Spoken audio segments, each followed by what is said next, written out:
ہاں جی، آئیے جی. آپ نے اپنی اپنی سب نے پیٹیاں باندھ لی، سامان سارا اکٹھا کر لیا، چائے تو رکھ ہی لی ہوگی، اس کے ساتھ کچھ دو چار لوازمات بھی رکھ لیجئے. ہم شنگھائی کے سفر پہ نکلے اور سنا ہے بہت ہی کوئی غداروں کا شہر ہے، کچھ انقلابی قسم کا، کچھ اس قسم کا اس قسم کا. سو اس سے پہلے کہ راستے میں پتہ چلے آپ کے پاس کچھ نہیں کھانے کو چائے کے ساتھ، تو کچھ اچھا رکھ لیجیے گا. باقی شنگھائی کی سحر میری ذمہ داری. بسم اللہ کرتے. شنگھائی وہ شہر غدار کہ انقلاب سے پہلے اپنے قہوہ خانوں، نائٹ کلبوں، اہل یورپ کے استحصال اور مقامی باشندوں کی نکبت اور افلاس کی بنا پر چین کا ناسور کہلاتا تھا. حد نظر تک ہمارے سامنے پھیلا تھا.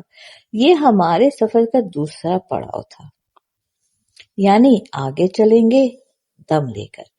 یہاں شنگھائی کی انجمن مصنفین کی طرف سے ایک صاحبہ ہمارے خیر مقدم کو موجود تھی. سامان وغیرہ چھڑانے کے لیے انہوں نے ٹکٹ ہم سے لے لی اور کہا اس دوران میں حضر تنافل فرمائیے.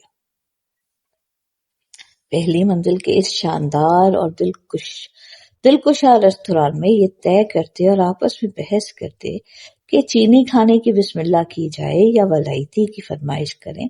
15 منٹ تو گزر گئے. اب چینی کھانے میں احتیاط کی وجہ یہ تھی کہ ترجمان کوئی آس پاس تھا نہیں اور ہم میں سے کوئی بھی مینڈک اور سانپ کھانے کو تیار نہ تھا. خیر 15 منٹ بعد جو بھی کھانا آیا، خواہ وہ چین کا تھا یا مغربی، ہمارے لیے تھا اور کسی اور کے لیے نہیں. اور سب نے بڑی رغبت سے نوش جا کیا اور اب ہم پھر سفر کے لیے تیار تھے. شنگھائی سے پیکنگ کے لیے چینی فضائی کمپنی کا جہاز تھا. پیکنگ جانے والے اس جہاز میں ہمارے علاوہ بس 2-4 اور مسافر تھے. ایک ننھی منی سی لڑکی ایئر ہوسٹس تھی. برس 15 یا 16 کا سن، کم از کم ہمارا اندازہ یہی تھا، لیکن اس سے پوچھا تو اس نے 22 سال بتائے. ہمیں چین کے قیام میں بارہا شبہ ہوا کہ جس طرح ہمارے ہاں ادب اور آداب مجلسی کا تقاضا ہے کہ اپنی عمر 5-7 برس کم کر کے بتاؤ، خصوصاً آپ اگر خاتون ہیں تو، اسی طرح چین کے ضابطہ اخلاق کے بموجب اپنی عمر بڑھا کر بتانا مستحسن خیال کیا جاتا ہے. لیکن تحقیق پر حقیقت یہ نکلی کہ یہ لوگ بدن چھوڑ ہیں کچھ اور، نظر آتے ہیں کچھ اور. لیکن صاحبو، اب گفتگو کے دفتر کو طے کرو کہ اس شہروں کا شہر پیکنگ آیا جاتا ہے. وہ پیکنگ جس کا ذکر ہم نے پہل حاتم طئی کے قصوں میں پڑھا تھا. اپنے دوست منیر شامی کی محبوبہ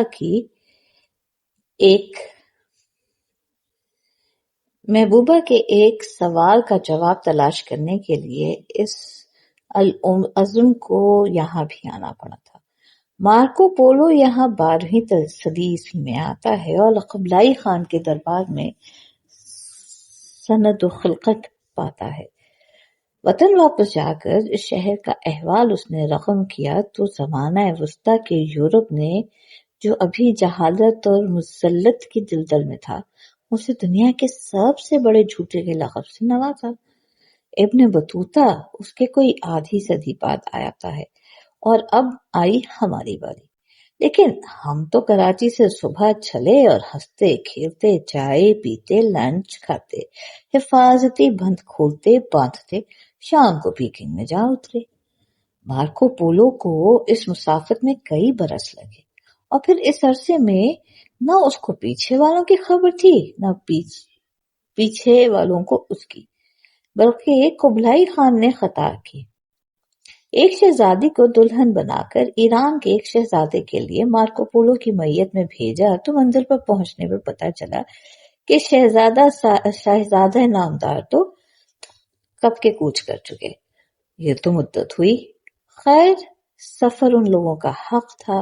ٹکٹ کٹا کر پل چھپکتے میں زمین کی تنابیں کھینچ لینا سائنس کا کمال تو ہوا، ہمارا تو نہ ہوا نا. خیر پیکنگ کے ہوائی اڈے پر چینی ادیبوں کا ایک پورا جتھا خیر مقدم کو موجود تھا۔ ٹکٹ ہمارے ان میں سے ایک صاحب نے سنبھالے اور ہم ایک مکلف ویٹنگ روم میں صوفوں پر براجمان ہوئے۔ یہاں فوراً ہی چائے آ گئی، چینی چائے جس میں نہ چینی ہوتی ہے نہ دودھ، اور جو ہماری واپسی تک ہماری رگوں میں گیلنز کی مقدار میں دوڑ رہی تھی۔ میزبانوں نے اپنا تعارف کروایا۔ یہ رسمی کارروائی تھی، سنتے گئے اور ہوں ہاں کرتے گئے۔ اگلی صبح تک سب ایک دوسرے کا نام بھول چکے تھے۔ مہمانوں کا تعارف کروانا ہمیشہ ہمارے ذمہ رہا، کیونکہ وفد کے لیڈ اراکین کے ناموں اور کاموں سے ابھی پوری طرح کوئی واقف نہ تھے۔ ایک آدھ جگہ البتہ شمع ان کے سامنے پہنچی تو انہوں نے ہمیں پاکستان کا ممتاز اور مشہور ناول نویس قرار دیا، اور چونکہ تردید کرنا خلاف آداب تھا، لہٰذا ایک میزبان کے اشتیاق آمیز استفسار کے جواب میں ہمیں اپنے ناولوں آگ کا دریا، خدا کی بستی، آنگن وغیرہ کی تعداد بتانی پڑی۔ وہ ان تصانیف کے نام بھی نوٹ کرنا چاہتے تھے، لیکن ہم نے عذرائے انکسار کہا کہ ان کی چندہ ضرورت نہیں۔ پرنسپل ابراہیم خان ہمارے بار بار کے تعارف کے باوجود اہل چین کے لیے مسٹر خان ہی رہے، اور ان کو یہی گما رہا کہ پاکستان میں خان نام کے سبھی لوگ ایوب خان، صبور خان، خمیس خان وغیرہ ان کے اعضا ہیں۔ جسیم الدین کو وہ مسٹر دین کہنے پر مصر تھے۔ آخر ہم نے کہا کہ اس کو فقط جسیم کہہ لیا کرو، کوئی بے حرمتی کا تو احتمال ہوگا نہیں۔ راشدی صاحب کے نام سے انہوں نے صرف الف گرایا کہ یوں بھی حرف علت ہے، اور حسب ضرورت ہمارے ہاں بھی گرایا جا سکتا ہے۔ ڈاکٹر انعام الحق کو مسٹر حق ہونا ہی تھا۔ ڈاکٹر قریشی فقط ڈاکٹر کو ایچی بنے رہے۔ وقار عظیم صاحب مسٹر عظیم سے آگے نہ بڑھے، بلکہ ہمارے رئیس وفد ان کو آخر وقت باقر اعظمی کا ہی کہتے رہے۔ اعجاز بٹالوی کو کسی نے مسٹر باٹلوی کے علاوہ کچھ نہ کہا۔ ہم نے کہا اور رکھو وطن کی نسبت، اچھے خاصے اعجاز سے باٹلوی بن گئے، لیکن وہ اسی میں خوش تھے۔ آئی ہماری باری تو ہمارا نام سب کو آسان نظر آیا، مسٹر انشاء۔ بولنے میں سب ٹھیک تھا، لیکن اس لکھے کو کوئی پڑھتا تھا تو مسٹر ہنسا یا انسیا بن جاتا تھا۔ خیر، مسٹر کے لیے ان کے ہاں کوئی ایک لفظ تو تھا نہیں جو صاحب کی طرح نام کے بعد آتا ہو۔ پہلے نہیں، 11 ساڑھے 11 کے بجے ہوں گے کہ ہم فرودگاہ سے قیام گاہ کو چلے۔ خاصی مسافت تھی اور ٹھنڈی ہوا چل رہی تھی۔ یہ اپریل کی 20ویں کا ذکر ہے، اور یہ ایام شمالی چین میں خوشگوار سردی کے گنے جاتے ہیں، ورنہ مہینہ بھر پہلے تک تو برف باری اور سردی نے لوگوں کو مرزا پھویاں بنا گھروں میں مقید کر رکھا تھا۔ آدھی رات کا عمل تھا، لیکن سڑکوں کے دو رویہ کام کرنے والے کام کر رہے تھے۔ روشنی کے بڑے بڑے ہنڈے رات کو دن بنائے ہوئے تھے۔ ٹریکٹر اور بل ڈوزر خروشاں اور رواں دواں تھے۔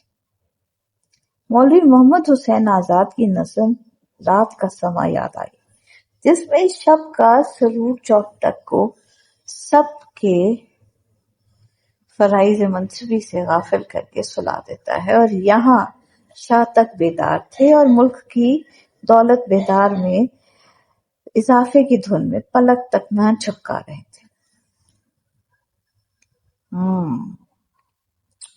ہم تو پہنچ گئے منزل مقصود، اب یہاں سے آگے کیا ہے یہ پڑھنا میں تھوڑا ٹائم لگے گا، بلکہ اس کو ختم ہی کر لیتے ہیں یہاں پہ۔